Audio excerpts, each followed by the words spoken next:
¿La cultura es esencial para la reactivación de la economía?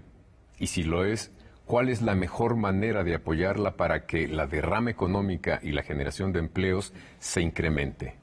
Hace unos días se presentó el Anuario Estadístico de Filmaciones de la Ciudad de México, una estupenda herramienta para tomarle el pulso a las actividades cinematográficas en nuestra ciudad. Y también hace unos días me comentó la actriz Arcelia Ramírez que si nuestro cine ha sido reconocido por el público y premiado por los jurados internacionales, deberíamos apoyarlo más.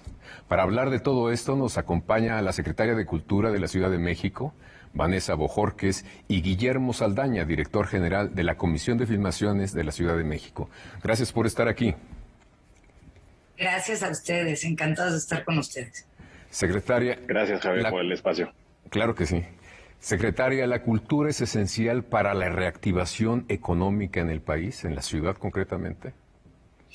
Fíjate que siempre ha sido esencial en todos los sentidos, y más un país como México, que tiene una trayectoria cultural reconocida a nivel mundial, es uno de los países con mayor riqueza cultural desde el periodo prehispánico hasta nuestros días. Pero derivado de la pandemia, una identificación crucial es que se ha dado a conocer el valor que tiene la cultura en términos de reactivación económica y turística, y en ese sentido hoy más que nunca los ojos están puestos hacia la cultura como un eje central de las economías naranjas que funcionan para transformar las sociedades enteras, y esta reincorporación a nuestra vida, sea como sea que termine siendo, ¿no?, después de la pandemia. A veces da la impresión, y no soy la única persona, y en ciertos momentos, en que vemos a la cultura como algo accesorio. ¿Deberemos cambiar esa óptica? Absolutamente. La cultura siempre ha sido un agente transformador, un agente cuestionante, un agente que ha modificado incluso la historia, y siempre ha sido un recurso importantísimo. Pero además, hoy más que nunca, yo creo que hay que ver la cultura como una de las herramientas más importantes que tiene una ciudad o que tiene un país, tanto para transformar socialmente como para estar vinculada a cómo se nos ve a nivel mundial, y qué es lo que hace que decidan venir a la Ciudad de México, conocer la riqueza cultural y cómo nos identifican. Y México y la Ciudad de México siempre han sido sinónimos de una enorme riqueza cultural, pero ahora también somos sinónimo de reactivación económica. Sin duda alguna. Yo creo que las ciudades, los países, como las personas, tienen rasgos de identidad. Hay países que tienen muy pocos rasgos de identidad que, digamos, en el mundo no pueden ser identificados fácilmente. En el caso de México, en general, pues tenemos muchos rasgos de identidad que el abanico es muy completo. Hablando de personajes, podemos pensar en la alta cultura con Octavio Paz, con Carlos Fuentes, pero también si vemos la cultura popular con el mariachi, ¿no? Pero a pesar de eso, secretaria, me da la impresión de que no apoyamos económicamente con suficiencia a las actividades culturales. ¿Es una mala impresión mía?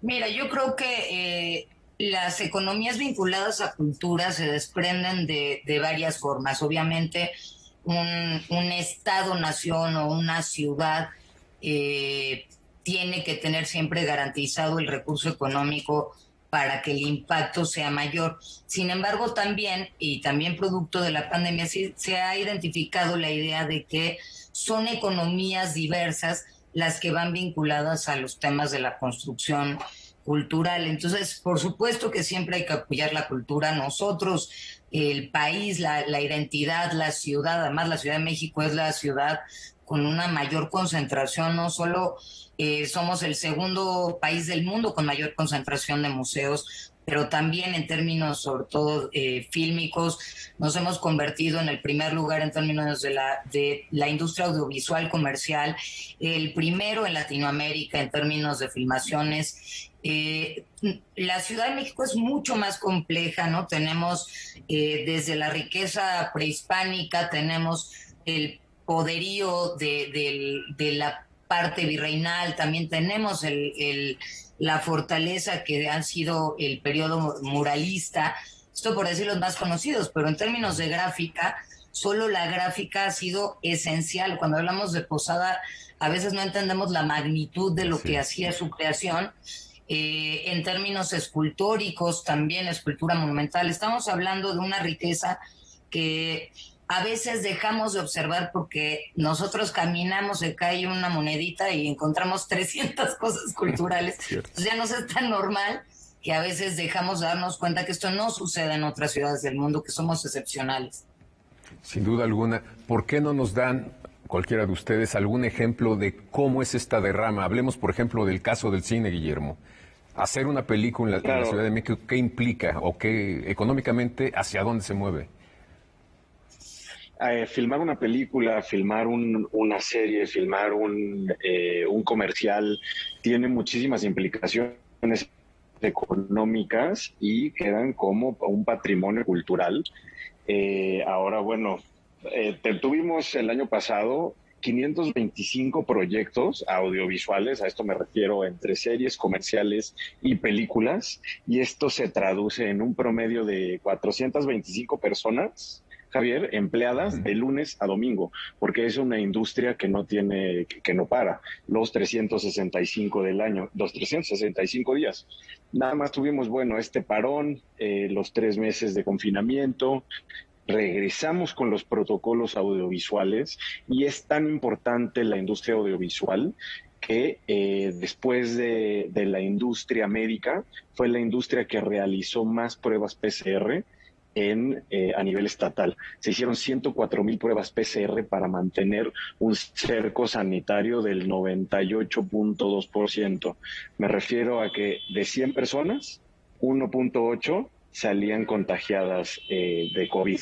Entonces, eso generó estos marcos de mucha certidumbre sanitaria y generó muchísima confianza de los mercados extranjeros para venir y filmar comerciales. Algunas series que se realizaban en el extranjero terminaron filmándose aquí en la Ciudad de México. Hemos tenido también a principio de este año películas de directores internacionales muy, muy grandes. Tenemos que ir a un corte y regresamos con ustedes.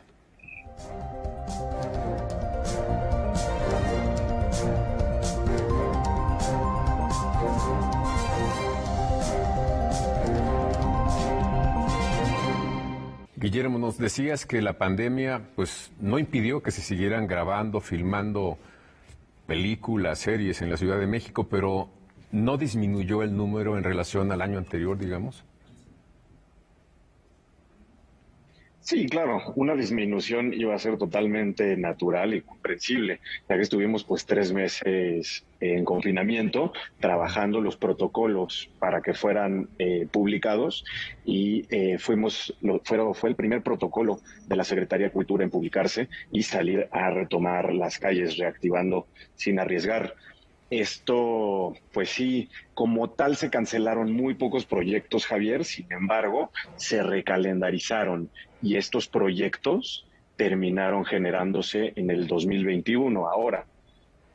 De estas películas o series que se filmaron, ahora sí que de los productos audiovisuales en general, ¿qué porcentaje fueron mexicanos y qué porcentaje extranjeros? Hay un 65% de capital mexicano y hay un 35% extranjero. ¿Y hay algunas zonas, digamos, más sexys para aquellos que filman? Pues mira, sí hay, creo que como tal, sexys, así, la ciudad en general, las 16 alcaldías tienen mucho que ofrecer. También hay un trabajo muy intenso por parte de nosotros para reabrir ciertas alcaldías que antes no se utilizaban tanto y que podamos decir que no nada más la Roma, Coyoacán, Tlalpan, Pedregal, no es nada más esto Ciudad de México, sino Ciudad de México también es Milpalta, también es Venustiano Carranza, también es Iztacalco, Iztapalapa. Ahora nosotros lo que hacemos un trabajo antes de saber, antes de conocer los proyectos, en a dónde podemos localizar cierto tipo de escenas para que este ejercicio, esta actividad se distribuya en las 16 alcaldías y entonces podamos también descentralizar, digamos, de Cuauhtémoc, Coyoacán, Álvaro Obregón, Tlalpan. Y también, digamos, la derrama se distribuye en otras partes, ¿no? Claro, porque es como lo mencionaba la secretaria, cuando llega todo un crew, todo un equipo a filmar, pues también las misceláneas, la economía de barrios se ve muy beneficiada. Sin duda alguna. ¿Hay otra forma en que la Ciudad de México, la Secretaría de Cultura de la Ciudad de México, esté apoyando al cine mexicano? Estamos viendo, digamos, esta parte que tiene que ver con la filmación misma, pero digamos, para que estas filmaciones sean posibles, ¿la ciudad tiene algunos programas para impulsarla? Sí, mira, en el caso de la Ciudad de México, que es tan importante la industria audiovisual, hay varias cosas. Por ejemplo, lo que encabeza Guillermo es muy importante porque se filma, se convierte en el espacio donde se vuelve fácil y eficiente el hacer los trámites para poder generar filmaciones. Esa condición, solo hecho de ser un facilitador real, y esto que mencionaba él, de estar promoviendo, por ejemplo, el caso de Iztapalapa, Xochimilco, que han sido en el 2020 espacios que han impulsado como un espacio de la industria fílmica, eso lo que hace es reducir y anticipar y permitir programar mayor número de filmaciones. Pero también por otro lado tenemos otra parte que es Procine. Procine lo que hace es justamente incentivar la otra parte de lo que sería la vida audiovisual o la industria fílmica, que tiene que ver con promover aquellas producciones fílmicas independientes que desafortunadamente no se le da los tiempos igualitarios dentro de los espacios cinematográficos comerciales. Otra parte importante es, estamos arrancando Cine en la Ciudad. Cine en la Ciudad es uno de los más importantes proyectos que vamos a tener, que es que en las 16 alcaldías, en todas las periferias y en todos los espacios va a haber cine, donde estarán tanto realizadores como productores platicando sobre cómo es que hacen estas filmaciones y llevando la oportunidad a que todas y todos tengan acercamientos fílmicos desde otro lugar. Y por supuesto también tenemos un programa de publicaciones, es múltiple el que se ha hecho en temas fílmicos, pero voy a mencionar uno que tiene que ver con la primera revisión, digamos, del cineclubismo. Como bien sabes, el cineclubismo tiene que ver con una de las formaciones más importantes desde la juventud, con una adopción hacia el amor por la cinematografía y hacia sus formatos y hacia el estudio de las mismas. Y acabamos de sacar y de presentar uno de los libros que nos da, digamos, las herramientas de cómo se construya un cineclub para que más personas tengan la oportunidad. Este libro, bueno, se agotó como en minutos, porque además impacta a nivel nacional, es un libro de Gabriel Rodríguez, y también apoyamos a festivales, proyectos independientes, y también se da capacitación a más de 500 personas para justamente la distribución de la información vinculada con la formación de cine. Arcelia Ramírez me decía que por qué no se impulsaba también al cine llevando a los niños de las escuelas a las salas cinematográficas para que vieran el cine, digamos, tradicional, comercial, pero también ese otro cine que se está haciendo y que no tiene tanta visibilidad, para que ellos tuvieran más criterio, para que en algún momento más grandes pudieran escoger entre distintos tipos de películas. ¿Tú crees que esto sería posible en la Ciudad de México? Sí, de hecho, bueno, además de la admiración que le tenemos a Arcelia y además el extraordinario papel en Cannes que tuvo reconocido absolutamente por toda la industria, justamente Cine en la Ciudad, uno de los primeros espacios donde va a entrar es a las escuelas de educación básica. Entramos en una primera fase a 20 escuelas primarias, donde se va a llevar tanto las películas como a los realizadores. Este proyecto migra también con las familias para que las familias también promuevan dentro del circuito familiar el que se pueda ver otro tipo de cine, y vamos a entrar a unos espacios donde a veces no reflexionamos, pero que se consume muchísima información que tiene que ver, por ejemplo, los hospitales. Hoy más que nunca entendemos el papel de los hospitales que siempre tienen algún tipo de televisión o algún monitor en el que se adquiere información, y ahora lo que va a entrar es también cinematografía nacional y también dentro de los hospitales veterinarios, que quienes, bueno, como ustedes saben, ha sido en la Ciudad de México un crecimiento brutal de quienes somos amantes de los animales, y en hospitales veterinarios públicos también van a entrar la industria fílmica, es decir, vamos a atender alcaldías, vamos a atender centros de educación, también dentro de los teatros del Instituto Mexicano del Seguro Social va a haber cinematografía. Es una unión mucho más importante, donde vamos a estar en todos los espacios, y coincidiendo con ella, es vital que desde la formación infantil entremos. Seguramente conoces Los Pilares, que es uno de los proyectos más importantes de la historia de la Ciudad de México para acercar la cultura, la educación, los saberes y el deporte, y ahí también van a estar los vínculos con la industria fílmica. Pues muy buenas noticias. Tenemos que ir a un corte y regresamos con ustedes.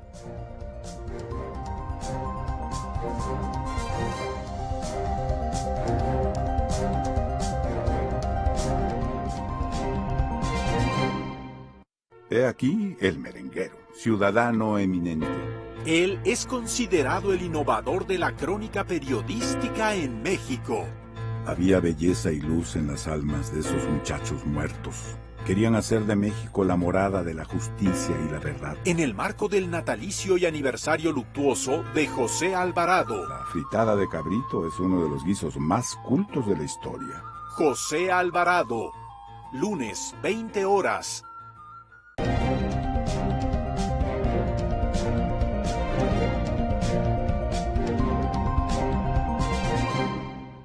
Secretaria de Cultura de la Ciudad de México, Vanessa Bojorquez, nos dejó con buenas noticias. ¿Hay más todavía? Sí, fíjate que sí hay más. Comentarte, por ejemplo, el tema de una nueva figura que se creó en términos del turismo, que tiene que ver con el turismo fílmico. Esa es una nueva línea que no se conocía ¿Y en y qué que consiste? tiene que ver.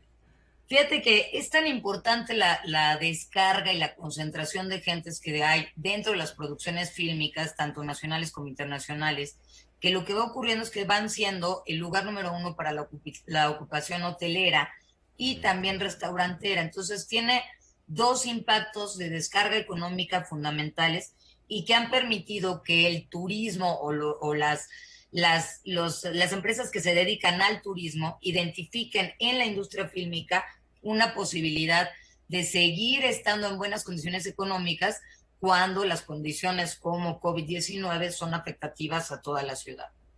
No, pues sin duda no lo había pensado en, por ejemplo, en la ocupación hotelera, pero es obvio, ¿no? Si vienen a filmar de otras partes, pues deben llenar varios hoteles seguramente. ¿Hay números al respecto, Guillermo? Sí, para fortalecer el atinado comentario de la secretaria, es en los primeros 6 meses del 2021 se tienen registradas casi 10,000 noches de hotel de la actividad audiovisual en la Ciudad de México, y esto equivale un poco como a 52 millones de pesos de derrama en la industria hospitalaria. Pues es interesante. ¿Hay otra forma de derrama? Porque si vienen tantos a filmar a la Ciudad de México, ¿usan otros servicios también que se le puede proporcionar en la Ciudad de México? Sí, de hecho es el servicio de o sea, la renta de todo el servicio de producción. Esto, ahondando en esto, es si alguien quiere hacer un proyecto internacional, viene y lo filma, aunque sea para otro mercado totalmente distinto al mexicano, viene y se filma esto en la Ciudad de México.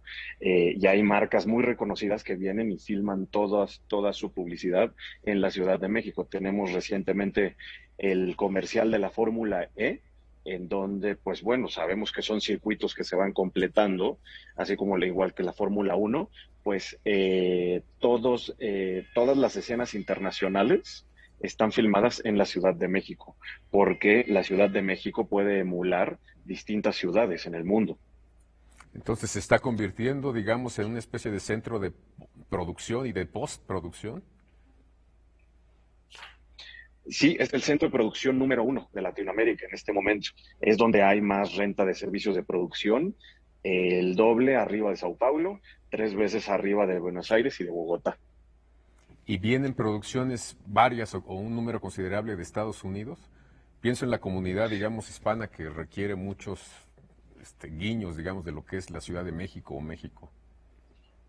Pues vienen de la comunidad hispana y de la comunidad también anglosajona. No es, ¿por qué? Porque la ciudad tiene miles de estilos visuales, decenas de estilos arquitectónicos y constantemente la estamos exportando a través también de todas las series que las distintas OTTs filman en la ciudad.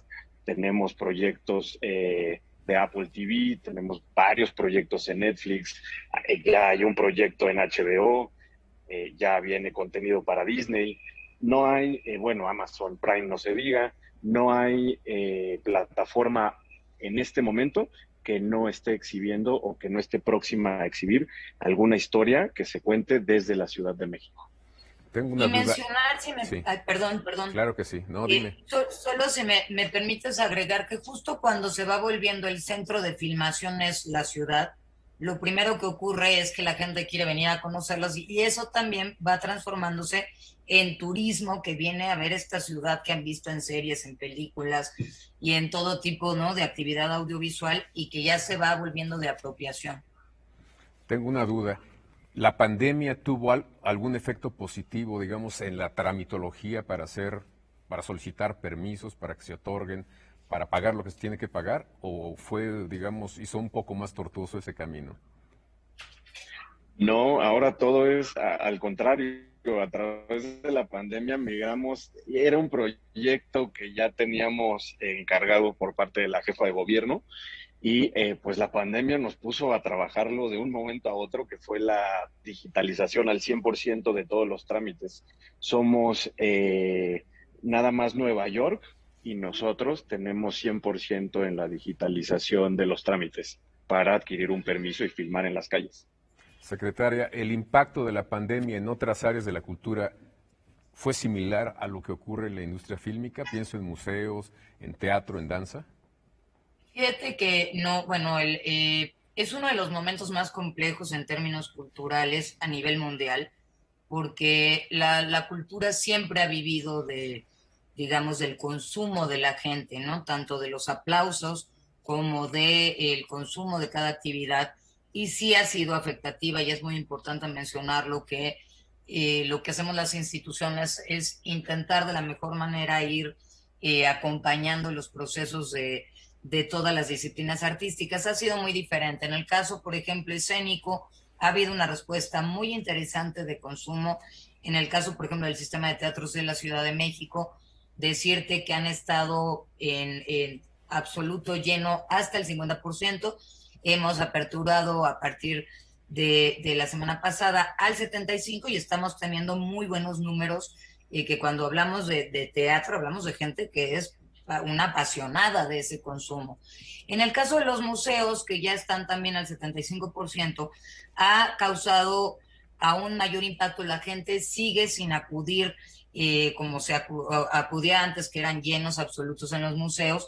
Todavía va con más preocupación. La invitación es a decirles que son unos de los espacios más seguros, siempre lo han sido, porque además protegen obras de arte, entonces siempre han tenido condiciones mayores de protección que cualquier otro recinto, que son espacios muy seguros y que es muy importante más que nunca para las y los artistas y para los procesos museológicos, museográficos y de consumo en museos, ¿no? Que regresen, que sientan la confianza de que es importante ir.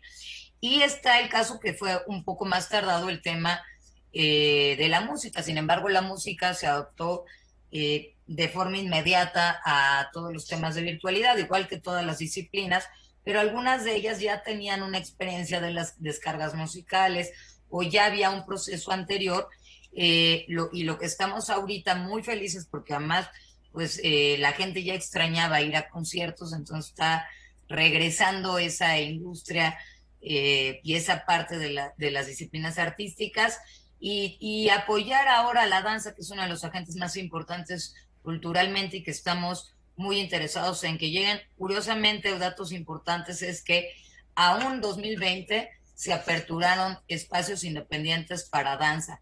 Eso quiere decir la importancia de la apuesta a decir la danza va a tener un gran desarrollo y así va a ser y así estaremos acompañando a toda la disciplina escénica. Estamos a punto de terminar el programa. ¿Quiere, señora secretaria, decir algo al público en materia de cultura? ¿Qué viene? ¿Qué tenemos que reforzar? Pues lo que viene ya es, en el caso de la Ciudad de México, como saben, la vacunación ha sido extraordinaria, ejemplar a nivel mundial, y también viene un momento ya en el que se está bajando el tema de contagio. Lo que viene ya son la parte del regreso a las calles. Iniciamos con la pirámide y ahora viene la Feria del Libro, que inicia en los primeros días del próximo mes. Una también de las áreas que hay que fortalecer y acompañar y apoyar, que es la industria editorial, y a partir de ahí regresan las actividades importantes, Día de Muertos, festividades decembrinas, Año Nuevo, y por supuesto también el tema del grito, que será de manera virtual.